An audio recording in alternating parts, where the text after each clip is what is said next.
저는 오늘 강도 만난 자의 이웃이란 제목으로 말씀을 전하겠습니다. 76세 된 어느 할머니가 글을 남겼는데요. 그 내용인즉슨 그는 50년 동안 금연을 해보려고, 담배를 끊어보려고 50년을 노력했다는 거예요. 금연학교에 다녀보기도 하고 클리닉에 가서 약도 먹어보기도 하고 자신의 의지를 가지고 수없이 노력했는데 50년 동안 이 문제를 해결을 못 받았답니다. 이 할머니가 연세가 몇 살이라고요? 76세. 그런데 이 할머니가 어느 날 78세 된 할아버지와 눈이 맞았어요. 사랑을 하게 되었어요. 그러니까 이 할머니가 78세 된 할아버지를 가슴에 품고는 그 할아버지를 잊을 수가 없는 거예요. 그 할아버지도 이 할머니를 사랑하게 되어진 거예요. 그 할아버지가 나이가 78세입니다. 기껏해야 2살밖에 차이가 안 나죠. 어느 날 이 할아버지가 할머니에게 다가와서 하는 말입니다. 자기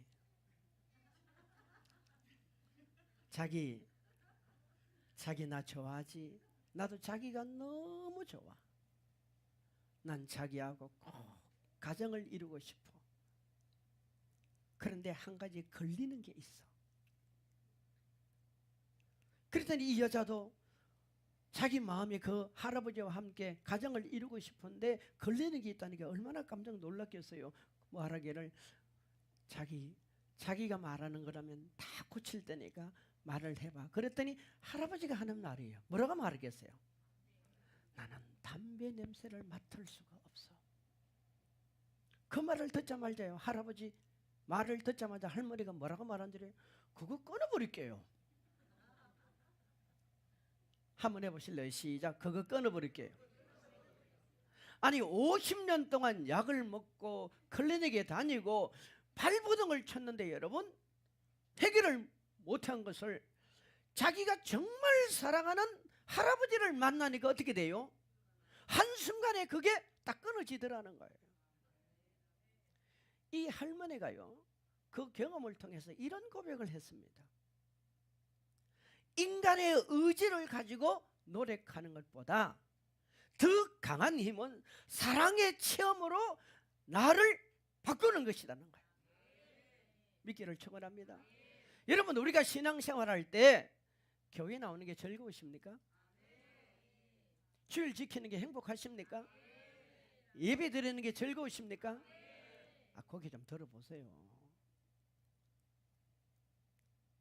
신앙생활을요, 내 의지를 가지고 해야 됩니다.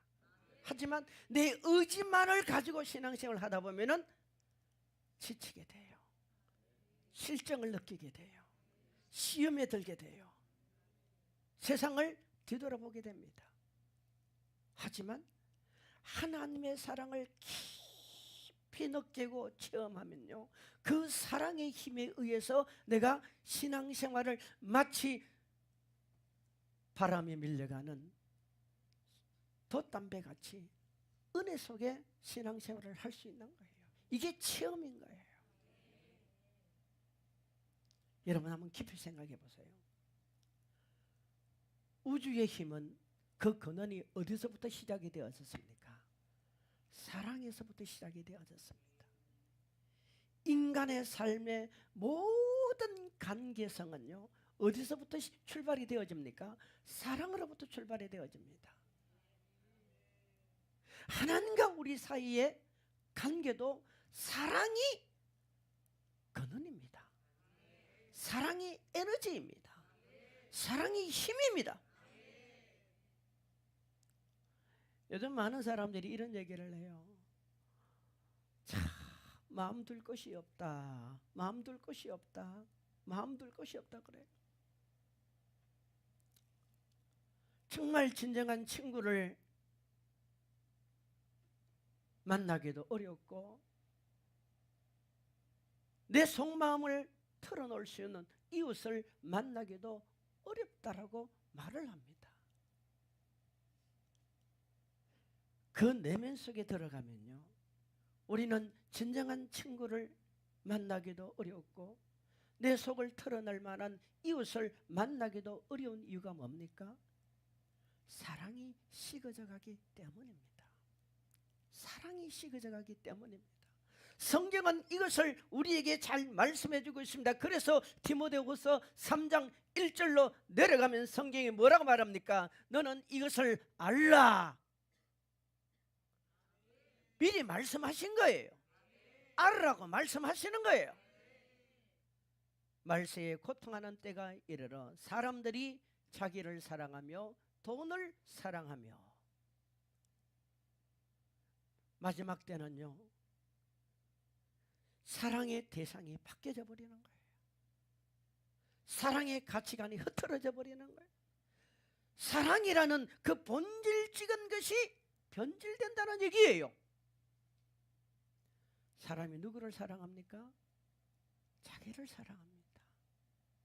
어떤 면에서 보면은요, 자기만을 사랑한다는 얘기예요. 사람은 자기만을 사랑하면 안 됩니다. 자기도 사랑해야 되지만 이웃을 사랑해야 됩니다. 아멘. 우리는 이 나라 민족을 사랑해야 돼요. 지금 우리나라가 어떤 면에서 많이 분열되고 나누어져 가고 있지만 분명한 사실은요, 우리 대한민국 5,300만 한 사람도 소중하지 않는 사람 없습니다. 이 나라에 전쟁이 생겨나면 모두가 총칼을 들고 나라를 지켜야 될, 함께 해야 될 사람입니다. 특히 우리 대한민국 5천만 모든 국민들은요, 예수 믿고 구원받아야 될 자격이 있는 사람들이에요. 복음을 들어야 될 하나님의 아들, 딸들이라는 걸 우리는 잊지 말아야 됩니다. 우리는 이웃을 사랑해야, 자기만을 사랑하면 안 돼요. 또 성경이 말합니까? 사람이 자기를 사랑하고 돈을 사랑한다 그래요. 옆에 사람 물어보세요. 성도님, 돈 좋아요, 안 좋아요? 물어보세요. 돈이 좋아요, 안 좋아요? 답을 하세요. 돈 좋아요. 저도 돈 좋아요. 하지만 돈은 사랑의 대상이 아니라 관리의 대상, 활용의 대상입니다. 돈이 얼마나 많이 있느냐, 적게 있느냐, 이것이 중요한 것이 아니라 자기에게 주어진 그 돈을 어떻게 활용하느냐, 어디다가 쓰느냐, 그게 중요한 거예요. 근데 사람들이 돈을, 만몬을 하나님의 자리에 올려놓는단 말이에요. 왜 그래요? 하나님의 사랑에 대한 그 깊이와 넓이를 이해하지 못하기 때문에 점점 인간은 이렇게 변질되어지는 거예요. 오늘 이 예배에 참석하신 여러분, 우리 다시 한번 생각해 봅시다. 기독교라는 것은, 기독교를 집약해서 표현한다면요, 기독교는 사랑입니다. 예수는 사랑입니다. 예수님은 우리를 사랑하시기 때문에 당신의 생명을 희생시켰고, 예수님은 우리를 사랑하시기 때문에 우리에게 천국을 준비해 놓고 계시고, 예수님은 우리를 사랑하시기 때문에 오늘도 그 예수님은 성령으로 저와 여러분 속에 와 계시는 거예요.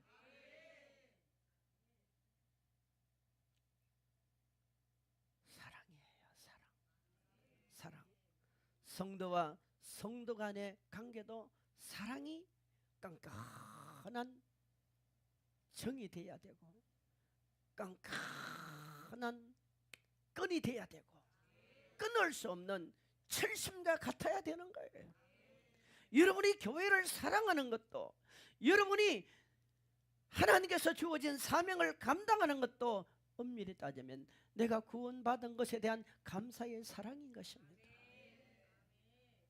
근데 과연 우리 속에 얼마만큼 사랑의 깊이가 있고 넓이가 있고 사랑의 의미를 가지고 살아가고 있는지 우리 한번 생각해 봐야 되지 않겠습니까? 우리 본문을 같이 한번 봅시다. 누가복음 10장 25절 시작. 어떤 율법사가 일어나 예수를 시험하여 이르되 선생님, 내가 무엇을 하여 영생을 얻으리까? 보세요. 어떤 율법사가 예수님을 찾아왔습니다. 예수님을 찾아와서 지금 질문을 던지는 거예요. 질문을 던지는데 질문을 던지는 의도가 어디에 있습니까? 예수님을 뭐 하려고? 올무에 빠뜨리려고. 그러면서 뭐라고 말합니까? 선생님, 내가 무엇을 하여야 영생을 얻을 수 있습니까? 물었어요. 그때 예수님께서 하시는 말씀이 뭐라고 말합니까? 26절에 보면은 율법에 무엇이라고 기억되어 있느냐? 그랬더니 27절 크게 같이 읽어요. 시작. 대답하여 이르되 다하며 목숨을 다하며 힘을 다하며 뜻을 다하여 주 너의 하나님을 사랑하고 또 내 이웃을 내 자신같이 사랑하라 하였나이다. 아멘. 아멘. 결국 이 질문과 답이 어떻게 연결이 되어집니까? 이웃을 사랑하라는 거예요. 하나님을 사랑하라는 거예요. 하나님을 사랑하고 이웃을 사랑하라고 그래요. 그랬더니 이 율법사가 그러면 누가 내 이웃입니까? 라고 질문을 하는 거예요. 누가 내 이웃이냐는 거예요. 그때 예수님이 지금 하나의 비유로 지금 말씀하고 있습니다. 그 내용이 뭡니까?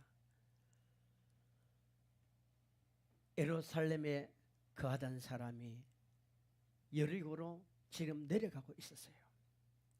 여리고로 내려가고 있었는데 그만 여리고로 내려가는 과정에 강도를 만났어요. 가진 거 다 뺏기고 몸이 매를 맞고 피투성이가 돼서 지금 죽어가고 있는 겁니다. 이런 상황에 제사장이 그 광경을 바라보고 지켜보고는 아무 행동도 하지 않고 아무런 조치도 취하지 않고 그냥 지나가 버렸습니다.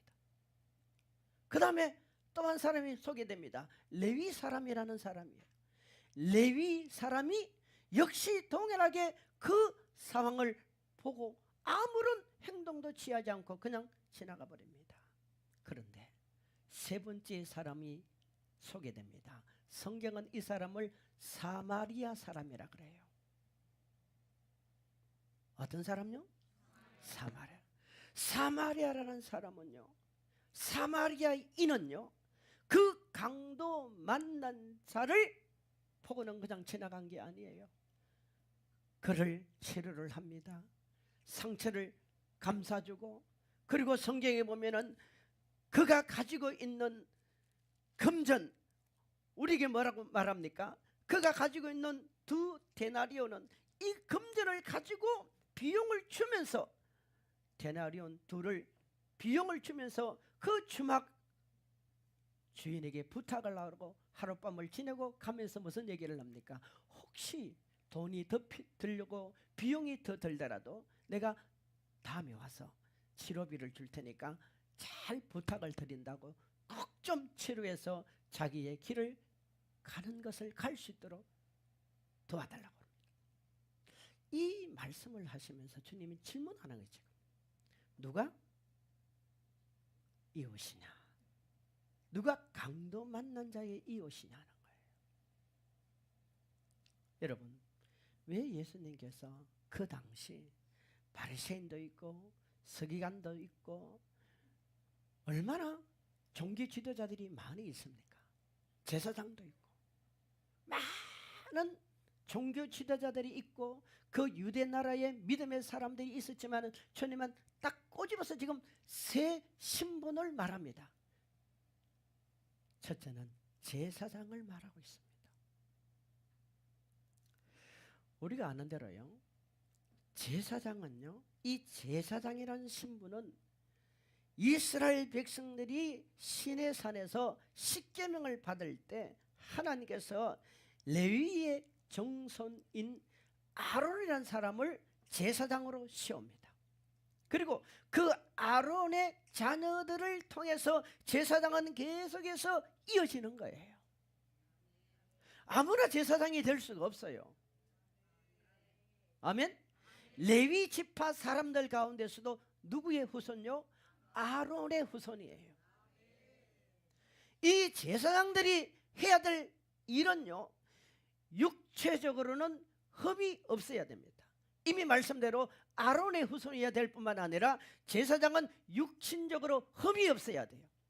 제가 지난주에 이런 말을 했습니다.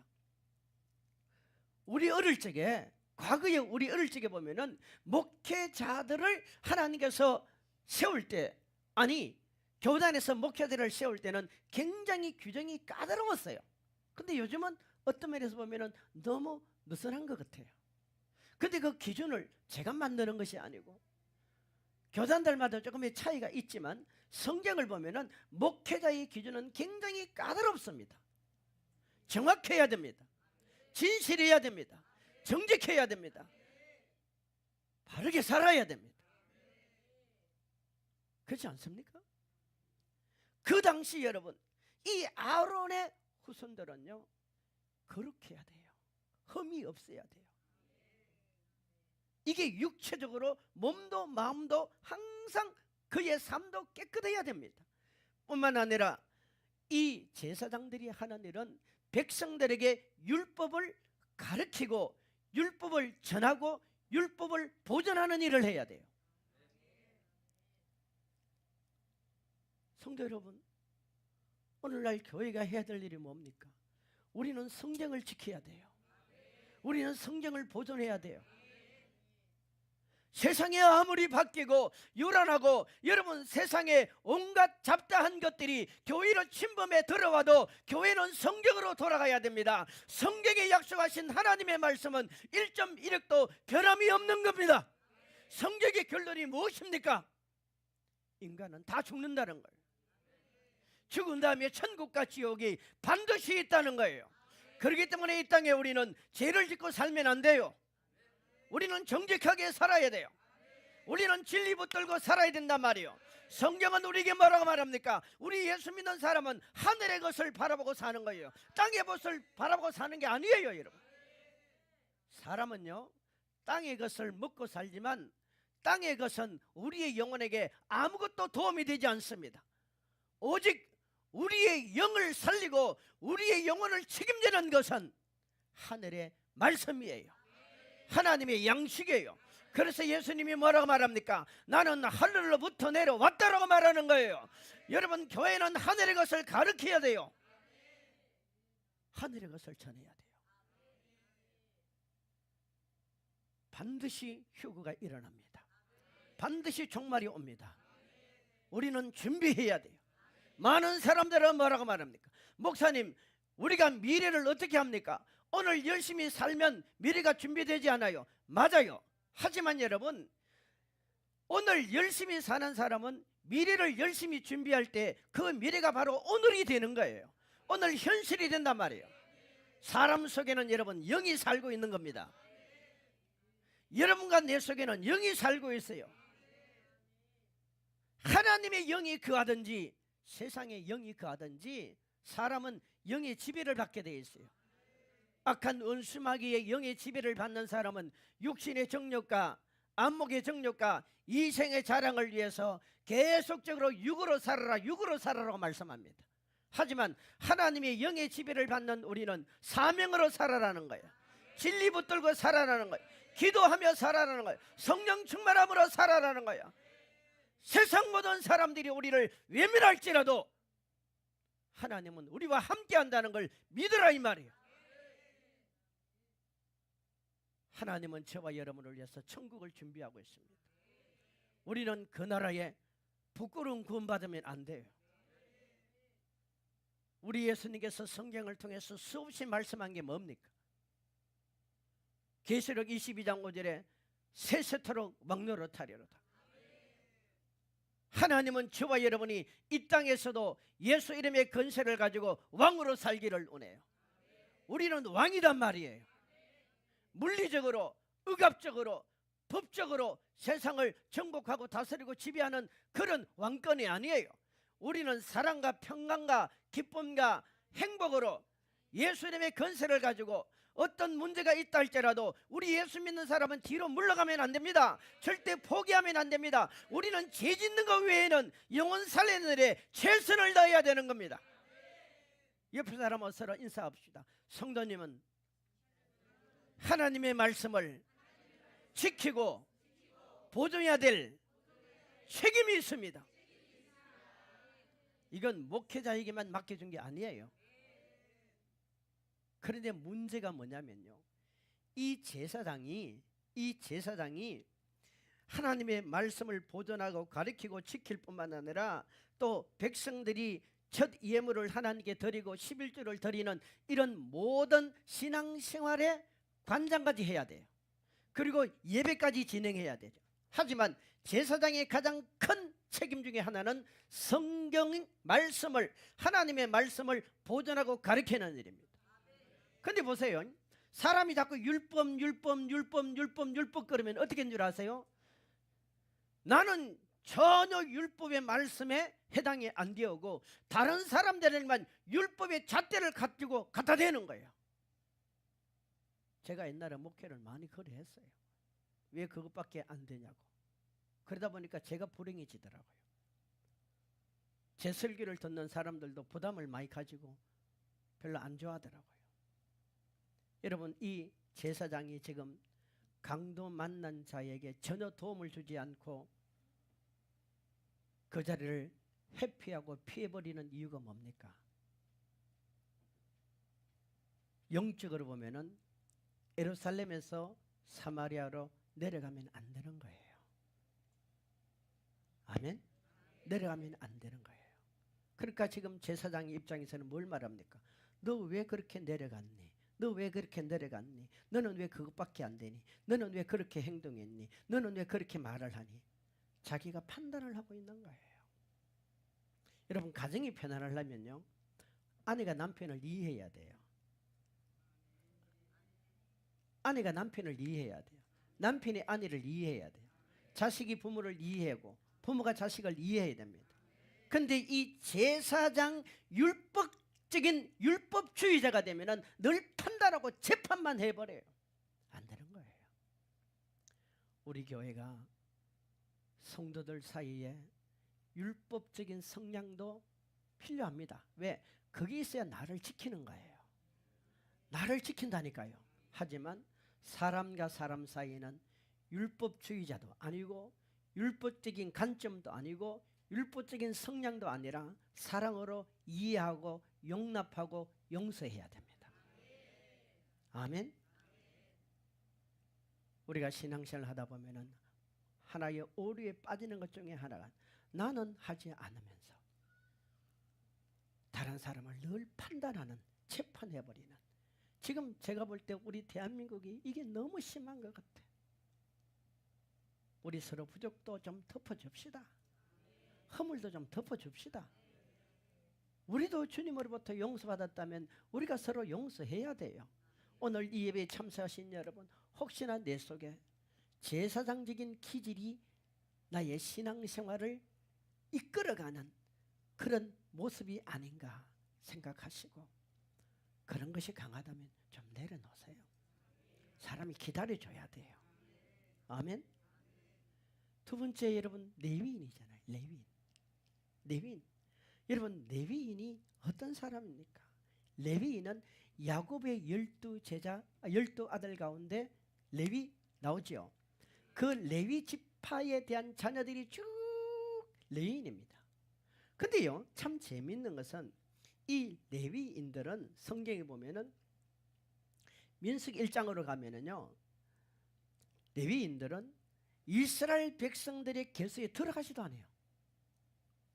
민수기 1장 47절로 49절에 보면은, 그러나 레위인은 그들의 조상 지파대로 그 계수에 들지 아니하였으니.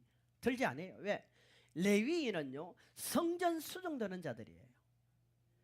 레위인들은, 레위 지파에 속한 사람들은 성전 안에 일어나는 모든 일을 관장합니다. 즉 무슨 말하면 성전에 필요한 뭐 찬양을 한다든지 제사장을 돕는다든지 또 때로는 그 성전 안에서 여러 가지 관리를 한다든지 문지기를 비롯해서 성전이 운반되어지고 또 운영되어지는 모든 것에 대한 책임을 져는 완전히 성전 일만 하는 사람들이에요.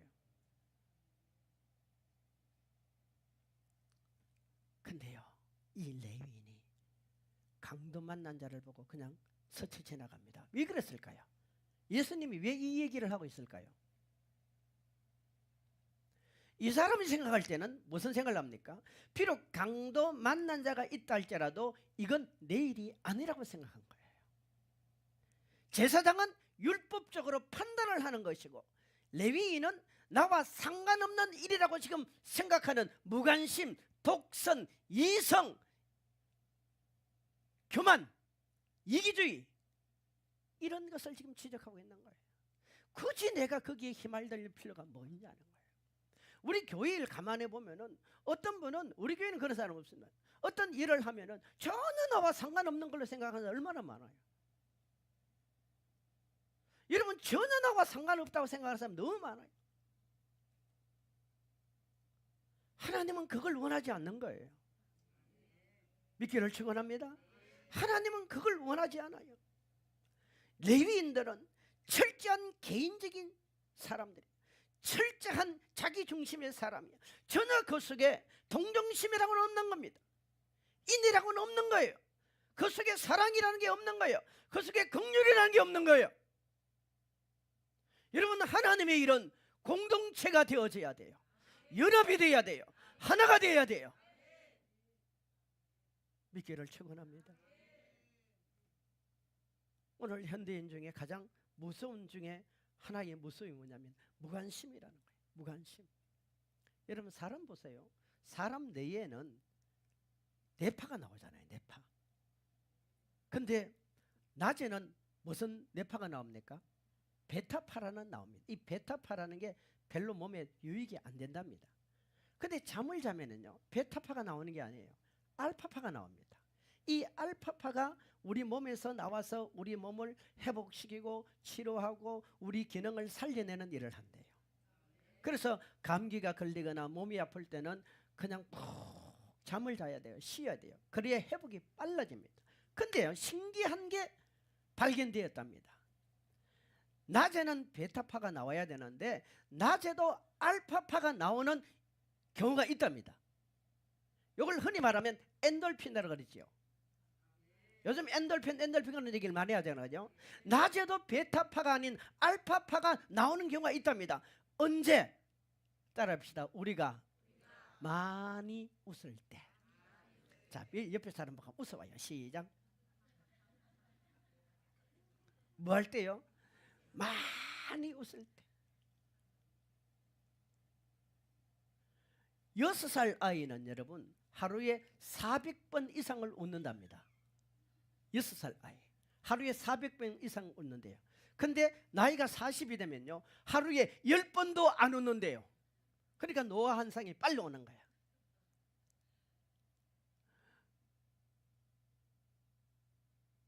근데요 알파파 안에 최근에 많이 과학이 발달하고 의학이 발달돼 가지고 알파파 안에도 알파파보다도 4,000배나 더 큰 영향력을 끼치는 다이돌피나라는 뇌파가 있다는 걸 발견했잖아요. 여러분 다이돌피나라는 이 뇌파는 언제 나오느냐? 따라합시다. 사람이 감동받을 때. 뭐 할 때요? 감동받을 때. 여러분 사랑을 해보세요. 얼굴이 달라집니다. 왠 줄 아세요? 감동을 받기 때문에. 누가 생각지도 않은 어떤 물건을 줘보세요. 감동받으면 얼굴이 달라집니다. 아멘. 우리 예수 믿는 사람이요 우리도 알지 못하는 어마어마한 하나님의 세계가 우리 몸 안에 있습니다. 우리 몸은 작은 우주예요. 아멘. 우리 몸 안에 작은 우주단 말이에요. 제가 영상을 통해서 많이 보여줬지만 지구는요 태양에 비하면 점도 아니에요. 태양은 지구의 130만 배라 그랬죠. 여러분 속에 예수 이름이 있습니다. 여러분 속에 성령이 계십니다. 여러분은 여러분 속에 계시는 성령을 보지를 못하고 있잖아요. 여러분 속에 계시는 예수님을 보지를 못하잖아요. 우리는 집은 보는데 내 집 속에 있는 내 영혼의 주인을 우리가 못 보고 있단 말입니다. 그건 믿음으로 보는 거예요. 하나님의 약속의 말씀으로 보는 거예요. 아멘. 그러면요, 우리가 어떤 면에서 강도 만난 자 같은 이런 엄청난 절망적인 환경이랄지라도 우리는 우리 속에 계시는 그 예수 이름을 믿고 내 속에 계시는 성령의 역사를 믿고 왕권을 가지고 살아라 이 말이에요. 명령하세요. 선포하세요. 기도하세요. 여러분 속에 주인을 바꾸세요. 여러분 속에 주인을 바꾸란 말이에요. 내가 주인이 아니에요. 여러분이 주인이 아니란 말이에요. 여러분 속에 계시는 예수가 여러분의 주인입니다. 우리 교회 주인이 예수님이라 이 말이에요. 자꾸 내가 주인이 되어서 좌절하고 낙심하고 나라는 한계에 부딪혀서 여러분 절망스러워 자신을 끌고 가는 사람들이 얼마나 많습니까? 성경은 그걸 말하는 게 아니에요. 그러기 위해서는 우리가 독선적이고 이기적인 생각에서 벗어나야 됩니다. 예수님의 사랑으로 충만해야 돼요. 좀 손해가 보더라도 예수님의 사랑으로 충만하세요. 그리고 그 사람을 축복하세요. 축복하세요. 축복하세요. 축복하세요. 가장 여러분 축복해야 될 사람이 누군지 아세요? 자기 자신을 축복해야 돼요. 이건 그만하는 말이 아니에요. 누구를 축복하라고요? 자기를 축복하세요. 대부분 현대인들은 자기를 사랑하지 않습니다. 비교의식만 가지고 살아가잖아요. 우리는 영적인 세계가 열려지고 나서 여러분 얼마나 크고 어려운 과정들을 겪어왔는지를 몰라요. 저는 그때마다 한 번도 이젠 끝났다 이런 환경이 들어닥쳤을 때도 나는 끝났다라고 생각한 적이 없어요. 그렇게 말한 적이 없어요. 두고 봐라. 두고 봐라. 내가 이럴수록 더 예수님 붙들 것이다. 내가 이럴수록 더 예수님 붙들 것이다. 내가 이럴수록 더 예수님 붙들 것이다. 천하 많은 사람들이 다 떠나도 여러분 예수는 내 속에 계시는 거예요. 어차피 세상 사람들이 여러분의 인생을 도와주지 않습니다. 세상 사람들이 여러분의 인생을 책임지는 게 아니에요. 내 인생의 책임자는 주님이시고요. 보니까 부자도 떠나고 가난한 자도 떠나고 많이 배운 사람도 떠나고 적게 배운 사람 떠나고 다 떠나더라고요. 다 떠나더라고요. 그러나 하나님은 함께 하시잖아요. 하나님의 약속이 뭡니까? 나를 통해 주님의 일을 하고 싶다는 거 아니에요. 하나님 역사를 드러내고 싶다는 거 아니에요. 오늘 여러분 내가 율법의 잣대를 가지고 살고 있다면 그것 좀 바꿉시다. 레위인같이 나는 이것만 하면 돼 라는 독선적인 이기적인 생각 그게 있다면 하나님은 절대 여러분을 통하여 이웃을 살 수 있도록 이웃을 여러분들에게 붙이지 않습니다. 우리 교회는 병든 자도 올 수 있고 가난한 자도 올 수 있고 부자도 올 수 있고 성공한 사람도 올 수 있고 다 올 수 있도록 만들어야 돼요. 그래서 천국 가도록 만들어야 돼요. 여러분 최종적인 우리의 목적은 천국 가는 거예요. 이 땅에 하나님의 자녀로 사는 거예요. 우리가 깨끗하게 사는 거예요. 아멘. 그걸 우리가 해야 된단 말이에요. 특히 우리 청년들에게 여러분 저는 말하고 싶어요. 세상과 구별된 삶을 사세요. 두려워하지 말고. 원래 집사 임명을 받은 우리 청년들에게 왜 교회가 집사 임명을 허락한 줄 알아요? 여러분 세상에 나가서 친구들을 만나도 직장 생활을 해도 여러분 레인이란 말이에요. 나시린이란 말이에요. 하나님의 자녀란 말이에요. 그 믿음을 가지고 살라 이 말이에요. 하나님의 자녀의 특권을 가지고 살 때 하나님이 책임지는 거예요. 그런데 세 번째 보세요. 사마리아인이 나오잖아요. 우리가 아는 대로 여러분 이 사마리아인은 이스라엘 백성들이에요. 사마리아인은 이방인 취급했어요. 왜 그러냐면 BC 722년에 북쪽 이스라엘이 망해버립니다. 근데 721년에 아수르 왕 사라곤 2세라는 사람이 그 사마리아를 점령하고 그 지역 이방 나라의 각 나라 족속들 그 혈통을 사마리아로 보내가지고 사마리아의 혈통을 완전히 혼탁하게 만들어버렸어요. 그러니까 사마리아인은 이스라엘 사람들의 관점이 볼 때는 그녀는 혼혈인 거예요. 혼혈인. 피가 다 오염돼 버렸단 말이에요. 그 후로 이 사마리아인들은 이스라엘 백성들 무리 속에 못 들어갔어요. 성전에도 심지어 못 들어갔어요. 근데 하나님은 뭐라고 말합니까? 그럼에도 불구하고 이 사마리아인은 오늘 뭐래요? 자기가 가지고 있는 돈, 자기가 가지고 있는 포도주, 자기가 가지고 있는 기름, 여러분 자기가 가지고 있는 걸 가지고 하는 거예요. 우리 한번 읽어봅시다. 자, 32절 시작. 또 이와 같이 한 레위인도 그곳에 이르러 그를 보고 피하여 지나가되 어떤 사마리아 사람은 여행하는 중 거기 이르러 그를 보고 불쌍히 여겨 가까이 가서 기름과 포도주를 그 상처에 붓고 싸매고 자기 짐승에 태워 주막으로 데리고 가서 돌보아 주니라. 아멘. 사마리아 사람은요, 기름과 포도주 그리고 자기가 가지고 있는 두렙돈, 여러분 다른 거 아니에요. 우리는 큰 교회 흉내 낼 필요가 없어. 아멘. 내가 가지고 있는 게 뭐냐는 거야. 내가 할 수 있는 게 뭐예요? 주님은 그걸 원하는 거예요. 여러분 나에게 지금 기름이 있습니까? 포도주가 있습니다. 포도주는 상처를 감싸주고 소독을 하죠. 기름은 그리고 그 기름을 부어서 그 상처를 부드럽게 만들죠. 그리고 이 사람이 지금 가지고 있는 돈을 가지고 그렇게 여러분 대내려온 둘을 가지고 그 강도 만난 자를 도와주잖아요. 우리 예수님이 뭐라고 합니까? 너도 가서 이렇게 하라는 거예요. 이렇게 하라는 거예요. 따라합시다.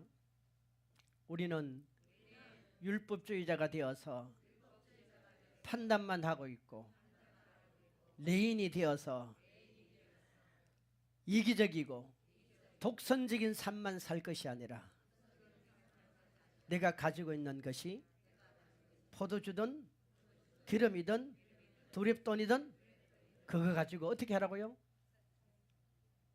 힘들고 어려운 이들, 강도 만난 자들을 도와주라는 거예요. 이게 주님이 기뻐하는 주의 사랑이고 주님이 원하시는 메시지라는 얘기입니다. 정리합니다, 여러분. 여러분과 나는 다 영적으로 강도 만난 자예요. 우리는 마귀로부터 다 뺏기고 죄로부터 다 뺏기고 근원적으로 아담과 하와의 후손은 다 뺏기고 있는 거예요.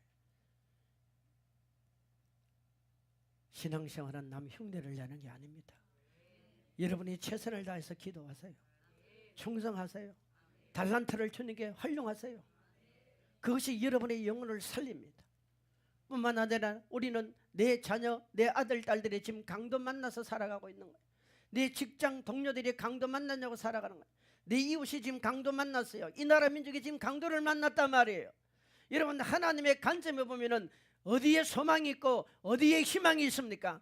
지도자들에게 있습니까? 정치인들에게 있습니까? 제가 볼 때는 아닙니다. 이 강도 만난 자를 치료하고 그 강도 만난 자를 위해서 여러분 포도주를 내어주고 그 강도 만난 자를 위해서 기름을 내어주고 그 강도 만난 자를 위해서 데나리온 둘을 내어줄 수 있는 이런 힘은, 이런 사랑의 근거는 성령을 모시고 사는 사람들이에요. 예수와 함께 사람들, 예수님의 뜻을 이루려고 하는 사람들. 우리 한번 그렇게 살아봅시다. 그렇게 한번 해봅시다. 그럴 때 주님이 내가 책임져 주겠다는 겁니다. 기도하십시다. 하나님 아버지, 많은 사람들이 참된 이웃이 없다라고 하소연합니다. 참된 친구가 없다라고 그렇게 가슴 아파합니다. 우리 주변에는 내 마음과 생각을 주고받을 수 있는 참된 이웃과 참된 친구가 얼마나 많이 있습니까? 하나님 아버지, 오늘 시간 우리가 예수 믿으면서 너무 사랑이 메마르고 너무 정이 메마르고 너무 가슴이 메마르고 따뜻한 말 한마디를 할 수 없을 정도로 우리의 마음이 그렇게 심각할 정도로 강팍해져 있지는 않습니까? 좀 힘들고 어려운 일이 내 앞에 주어지면 내 이성을 가지고 판단해버리고 이것은 안 되고 저것은 안 되고 안 된다는 생각으로 가고 있지 않습니까? 때로 누군가 나의 도움을 필요로 할 때는 그는 나와 아무런 상관이 없는 사람이라는 독선적이고 이기적이고 자기 자신만을 생각하는 레윈 같은 우리의 모습은 아닌가를 생각해 봅니다.